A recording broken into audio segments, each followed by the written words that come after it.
So next is the branches of biology.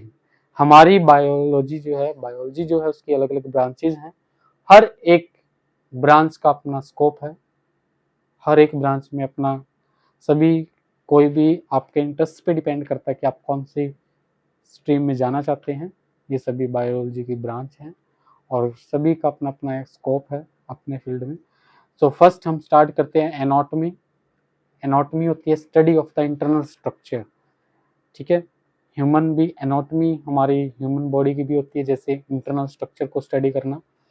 Anatomy study of the body structure, internal structure हम बोल सकते हैं। Second is botany. Botany क्या है? Study of the plants, जिसमें हम प्लांट्स को स्टडी करते हैं। जूलॉजी, जू मीन्स एनिमल्स, ठीक है, तो study of animals. Logy means study, zoo means animals, the study of the animals, ठीक है। आगे next is microbiology.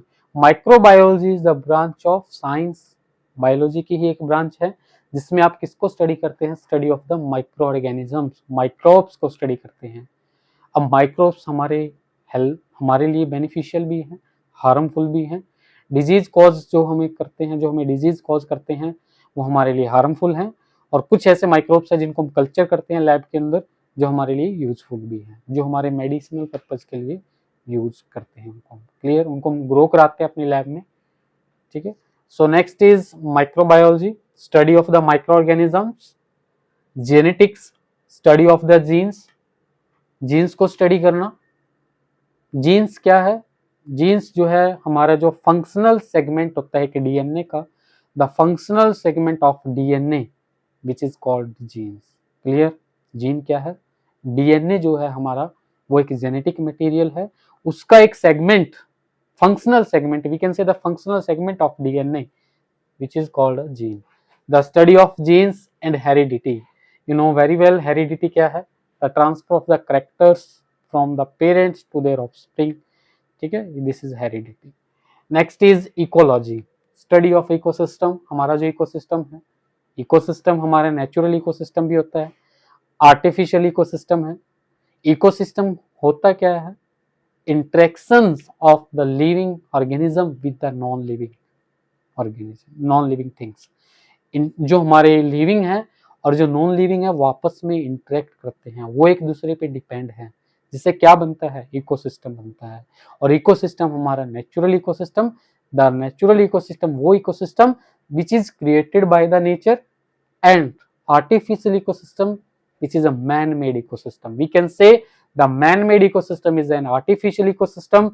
Examples like crop, field या garden, this is the example of artificial ecosystem. And natural ecosystem, forest you can say, desert, ठीक है, वो अपने आप बनते हैं। forest जो है वो एक natural ecosystem है which is created by the nature. Next is the evolutionary biology, study of evolution. evolution कैसे हुआ आप देख सकते हैं। The next is molecular biology. Clear, in this molecular biology we study about the biological molecules, या we can say the biomolecules, ठीक है, जिसमें हम बायोमॉलिक्यूल्स को स्टडी करते हैं। Carbohydrates, proteins, vitamins, these are the biomolecules, जिनका बहुत ही इंपॉर्टेंट रोल है हमारी बॉडी के अंदर। And next is a biochemistry. So this is very interesting, biochemistry, and I am also the field of related, and my background is related to the biochemistry, ठीक है, and I done masters in biochemistry. So this is very interesting and I can prefer this. So biochemistry is the study of the biochemical reactions which are take place inside the body. जो हमारी body के अंदर जो biochemical reactions होती हैं उनको हम study करते हैं, और किसके अंदर स्टडी करते हैं हम? बायोकेमिस्ट्री के अंदर। आप देखते हैं जब आपके घर में कोई पेशेंट है, आप कोई बीमार हो जाता है तो आप क्या करते हैं? ब्लड टेस्ट कराते हैं, और उस ब्लड टेस्ट में जो रिपोर्ट आती है आपकी, उसके अंदर आप चेक करते हैं कि आपकी बॉडी में हीमोग्लोबिन कितना है, सेल्स कितनी हैं, प्लेटलेट्स कितने हैं, ठीक है। तो वो सारे जो रिपोर्ट होती है आपकी, वो सारी की सारी रिपोर्ट किस में आएगी? बायोकेमिस्ट्री में, क्लिनिकल बायोकेमिस्ट्री। क्लियर। सो बायोकेमिस्ट्री इसलिए भी इम्पोर्टेंट है, जितने भी हमारे बॉडी के टेस्ट होते हैं, we can see the liver test, any specific कोई भी ऐसी डिजीज है जिसका एक स्पेशल टेस्ट होता है, विडाल टेस्ट वी कैन से, सो उनमें वो सारे के सारे टेस्ट किसके अंदर आते हैं, बायोकेमिस्ट्री में आते हैं। इसलिए बायोकेमिस्ट्री इंटरेस्टिंग है और इसके बारे में हमें बहुत नॉलेज भी होनी चाहिए, इसके बारे में जानना जरूरी है ताकि हम अपनी बॉडी को हेल्दी रख सकें और सेफ रख सकें। Clear? So this is biochemistry. Next is a physiology. Physiology, in this physiology we can see human physiology, जिसमें हम हमारी जो बॉडी है, ह्यूमन बॉडी, उसमें हमारे जो ऑर्गन हैं उनके जो फंक्शन है, या we can say the body function, उनको हम स्टडी करते हैं। किस में स्टडी करते हैं? ह्यूमन फिजियोलॉजी के अंदर। क्लियर? और हमारा एक यूनिट भी होती है ह्यूमन फिजियोलॉजी की, जिसमें हमारे बॉडी के जितने भी ऑर्गन हैं उनके फंक्शन को स्टडी करना, उनके स्ट्रक्चर को स्टडी करना, वो हम किस में करते हैं? ह्यूमन फिजियोलॉजी में। Clear? Next is immunology. In this immunology, this is also the branch of science, हम ब्रांच ऑफ साइंस भी बोल सकते हैं, ब्रांच ही है, एक बायोलॉजी की ब्रांच है, जिसमें हम इम्यून सिस्टम के बारे में स्टडी करते हैं। The study of the immune system, वो किस में आएगा? इम्यूनोलॉजी में। Clear? Next is pathology, the study of about the disease. कौन सी डिजीज, कौन से जो हमारे बैक्टीरिया है, कौन सी बैक्टीरियल डिजीज है, कौन सी वायरल डिजीज है, वो सारी डिजीज कौन कॉज करते हैं? माइक्रोऑर्गेनिजम्स, वो may be bacteria, may be virus, any pathogens हो सकते हैं। सो वो हमारे किस में आते हैं? पैथोलॉजी। ठीक है, तो स्टडी अबाउट द डिजीज, जिसमें हम डिजीज के बारे में स्टडी करते हैं, वो हमारे किस में आएगी? पैथोलॉजी में आएगी। Clear? Next is the biotechnology.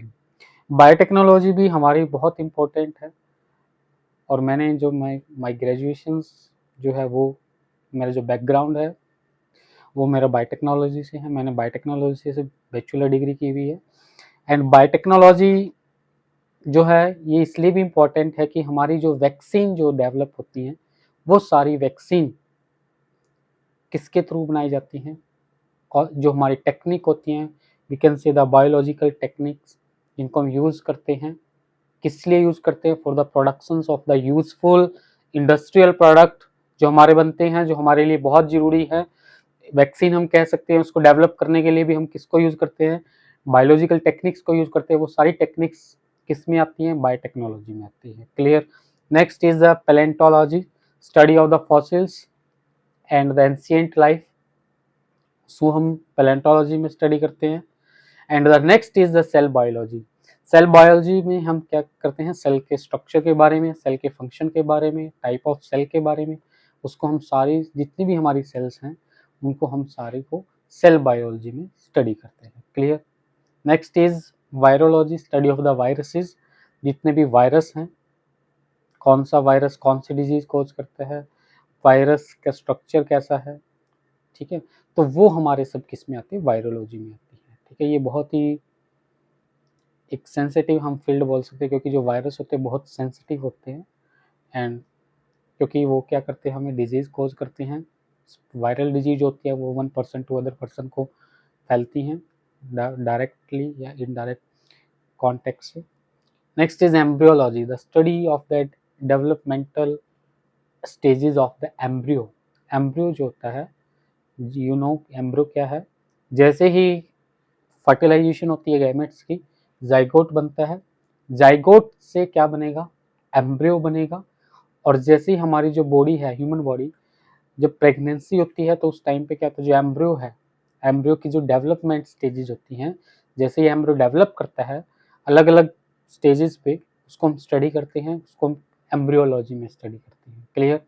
ये भी एक अलग से डिपार्टमेंट होता है। हमारे जो हॉस्पिटल्स होते हैं, प्राइवेट या गवर्नमेंट एजेंसी जो होती हैं, जो हॉस्पिटल्स होते हैं, उनमें भी एक डिपार्टमेंट होता है जिसको हम बोलते हैं embryology. Clear? Next is neurobiology, this is neurobiology, इसमें हम नर्वस सिस्टम, हमारा ब्रेन, क्योंकि आजकल सबसे मोस्ट जो हमारे केसेस हैं वो ब्रेन से रिलेटेड है, स्ट्रेस है बहुत सारी, आजकल हर एक पर्सन स्ट्रेस से जूझ रहा है। ठीक है, तो वो क्योंकि हमारी जो ब्रेन है उसमें जो डिजीज़ है, जो नर्वस सिस्टम से जो रिलेटेड डिजीज़ हैं, वो कई बार हमारे स्ट्रेस की वजह से भी फैलती है। इसलिए स्ट्रेस को रिमूव करो और अपने आप को खुश रखो।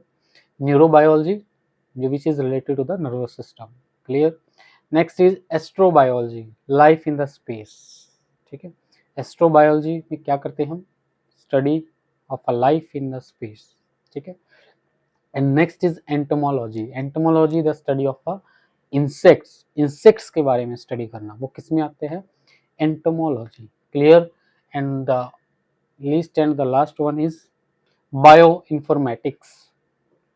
बायो इंफॉर्मेटिक्स, इंफॉर्मेटिक्स का मतलब इंफॉर्मेशन, जो कि हमारे जो भी बायो से जो रिलेटेड जो इंफॉर्मेशन है, वो जो डाटा है, वो हमारा डाटा, वो बायोलॉजिकल डाटा, वो हम किसको, जो डाटा है वो बहुत ज़्यादा डाटा होता है।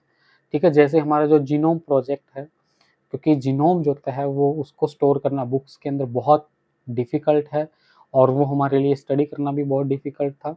इसलिए हमने क्या किया, बायो इन्फॉर्मेटिक्स लेके आए, और बायोइन्फॉर्मेटिक्स से हमारे लिए वो बहुत ईजी हो गया, ताकि हम इतना जो भी हमारा डाटा है, जो हमारा बायोलॉजिकल जो डाटा है, जो जीन्स जीनोम जो है, उसका जो डाटा है उसको हम इजीली अपने सिस्टम के अंदर, कंप्यूटर के अंदर उसको स्टोर कर सकते हैं। क्लियर।